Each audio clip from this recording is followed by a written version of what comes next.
السلام علیکم ورحمۃ اللہ وبرکاتہ۔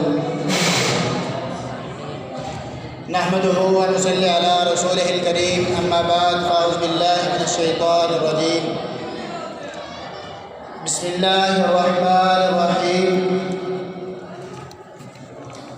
لقد کان لکم فی رسول اللہ اسوۃ حسنہ۔ حضرات، اللہ تعالیٰ نے اپنے بندوں کی رہنمائی کے لیے انبیاء کرام علیہ السلام کو مبعوث فرمایا، اور اس سلسلہ نبوت کے آخری تاجدار حضرت محمد رسول اللہ صلی اللہ علیہ وسلم کو بنایا۔ حضرات، انبیاء کرام علیہ السلام کا یہ تقرر کس لیے تھا؟ اللہ سبحانہ و تعالی نے فرما دیا، وما ارسلنا من رسول الا لیطاع باذن اللہ، کہ ہم جو بھی رسول بھیجتے ہیں وہ صرف اس لیے بھیجتے ہیں کہ اللہ کے حکم سے اس کی اطاعت کی جائے،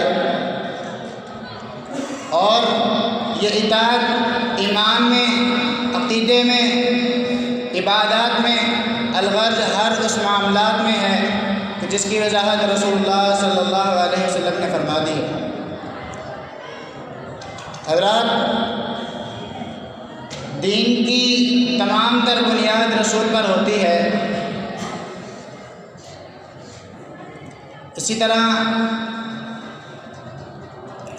اللہ تعالیٰ نے فرمایا،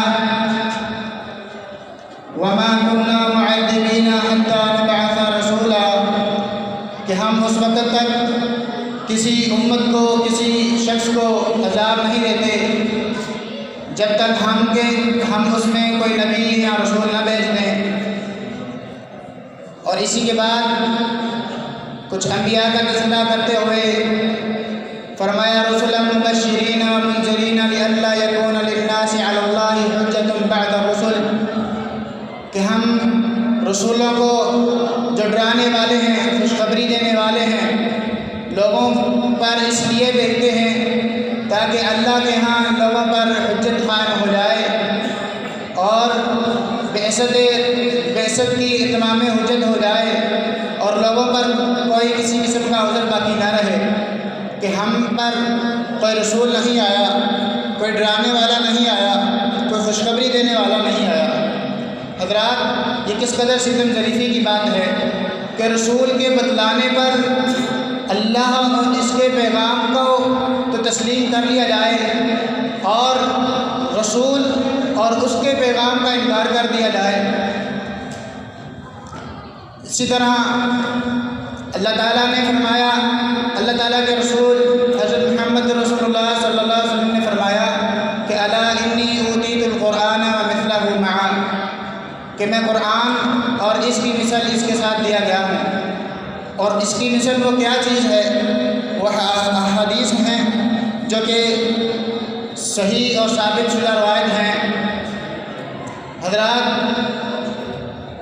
قرآن مجید میں ایسے کئی مقامات ہیں جو حدیث کی حجیت پر دلالت کرتے ہیں،